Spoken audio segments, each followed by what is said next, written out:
छोटा बच्चा इतनी अर्जुन ने सबको पोजीशन दी। सबसे नीचे गांव के ताकतवर युवक, बीच में छोटे लड़के जिनमें सुमित भी था, सबसे ऊपर अर्जुन खुद और उसके ठीक नीचे रिया, ताकि मक्खन पकड़ सके। पिरामिड बनने लगा। पहली परत बनी तो तालियां बजी, दूसरी बनी तो लोग सांस रोकने लगे। ऊपर जाते जाते पोल की ऊंचाई और हवा की ठंडक महसूस होने लगी। लेकिन तभी रवि की टीम में से किसी ने शरारत कर दी। मटकी फोड़ के बाद पंडाल में भजन और आरती का दौर शुरू हो गया। ढोलक की थाप, मंजीरे की छनकार और महिलाओं के मधुर स्वर से माहौल पूरी तरह भक्ति में डूब गया। छोटे छोटे बच्चे जो अभी तक खेलकूद में लगे थे, अब अपने माता पिता की गोद में बैठकर भजन सुन रहे थे।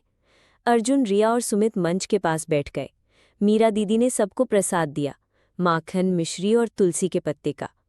पंडित हरिनारायण ने माइक पर कहा, बेटा, जन्माष्टमी सिर्फ एक त्योहार नहीं, ये हमें सिखाती है कि जब हालात कठिन हों तब भी प्रेम, एकता और साहस से हर समस्या का हल निकाला जा सकता है। जैसे बरसात का मौसम था। गांव की गलियों में कीचड़ तो था, लेकिन हवा में कुछ और ही खुशबू थी। मिट्टी की महक में घुली उत्साह की गंध। हर घर में रंग बिरंगी झालरें, फूलों की मालाएं, केले के पत्तों से सजावट, सब कुछ बता रहा था कि कोई बड़ा दिन आने वाला है। आज रात थी जन्माष्टमी की। गांव नवलपुर का नाम आसपास के गांव में जन्माष्टमी के लिए मशहूर था। यहाँ की झांकी, दही हांडी और मटकी फोड़ का कार्यक्रम लोग दूर दूर से देखने आते थे। गांव के चौपाल में बड़े पंडाल की तैयारी हो रही थी। कुंवर भाई, गांव के मुखिया, हाथ में लिस्ट लिए घूम घूम कर देख रहे थे। अरे महेश, वो जो बिजली वाला तार है उसे अच्छे से बांध, पिछली बार तो आधे में लाइट चली गई थी। रामू, फूलों के हार जल्दी ले आ, भगवान का श्रृंगार अभी बाकी है। पास में ही 12 साल का सुमित और उसकी छोटी बहन रिया रंगोली बना रहे थे। रिया ने हल्की सी नाराजगी से कहा, भैया, आप फूल ही उठा रहे हो, यहाँ तो रंगोली बिगड़ जाएगी।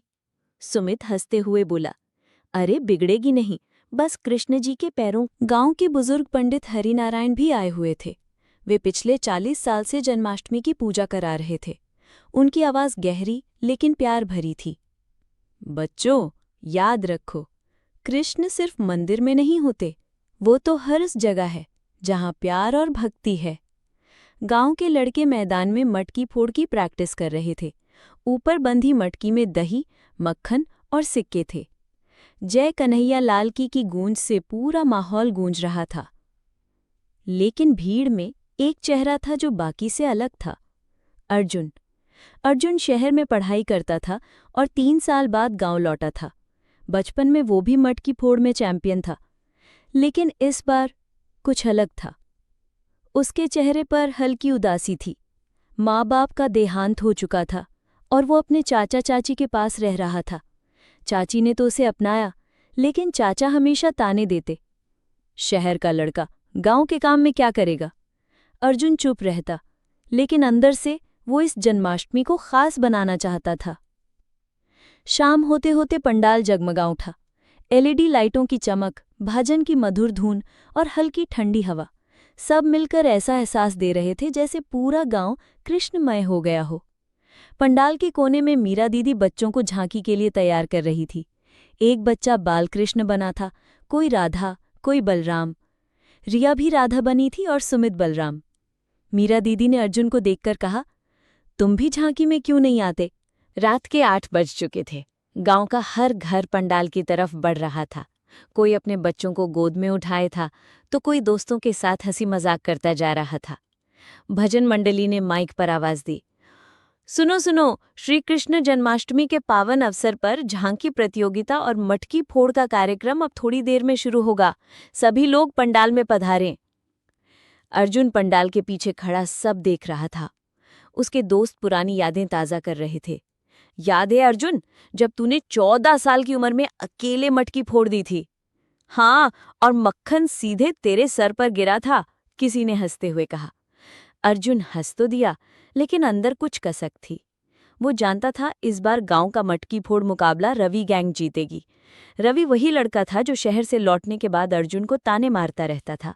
रवि ने पहले ही सबको कह रखा था, पंडाल में मीरा दीदी बच्चों की झांकी तैयार कर चुकी थीं। रिया और सुमित ने चमचमाते कपड़े पहने थे और बाल कृष्ण की झांकी के लिए छोटे छोटे मंदिर बनाए गए थे। फूलों की खुशबू, कपूर की महक और माइक से आती भजन की धुन ने माहौल और भी भक्तिमय बना दिया। झांकी के दौरान पंडाल में तालियों की गड़गड़ाहट थी। राधा कृष्ण के रोल में रिया और एक गांव का छोटा बच्चा इतनी अर्जुन ने सबको पोजीशन दी। सबसे नीचे गांव के ताकतवर युवक, बीच में छोटे लड़के जिनमें सुमित भी था, सबसे ऊपर अर्जुन खुद और उसके ठीक नीचे रिया, ताकि मक्खन पकड़ सके। पिरामिड बनने लगा। पहली परत बनी तो तालियां बजी, दूसरी बनी तो लोग सांस रोकने लगे। ऊपर जाते जाते पोल की ऊंचाई और हवा की ठंडक महसूस होने लगी। लेकिन तभी रवि की टीम में से किसी ने शरारत कर दी। मटकी फोड़ के बाद पंडाल में भजन और आरती का दौर शुरू हो गया। ढोलक की थाप, मंजीरे की छनकार और महिलाओं के मधुर स्वर से माहौल पूरी तरह भक्ति में डूब गया। छोटे छोटे बच्चे जो अभी तक खेलकूद में लगे थे, अब अपने माता पिता की गोद में बैठकर भजन सुन रहे थे। अर्जुन, रिया और सुमित मंच के पास बैठ गए। मीरा दीदी ने सबको प्रसाद दिया, माखन, मिश्री और तुलसी के पत्ते का। पंडित हरिनारायण ने माइक पर कहा, बेटा, जन्माष्टमी सिर्फ एक त्योहार नहीं, ये हमें सिखाती है कि जब हालात कठिन हों तब भी प्रेम, एकता और साहस से हर समस्या का हल निकाला जा सकता है। जैसे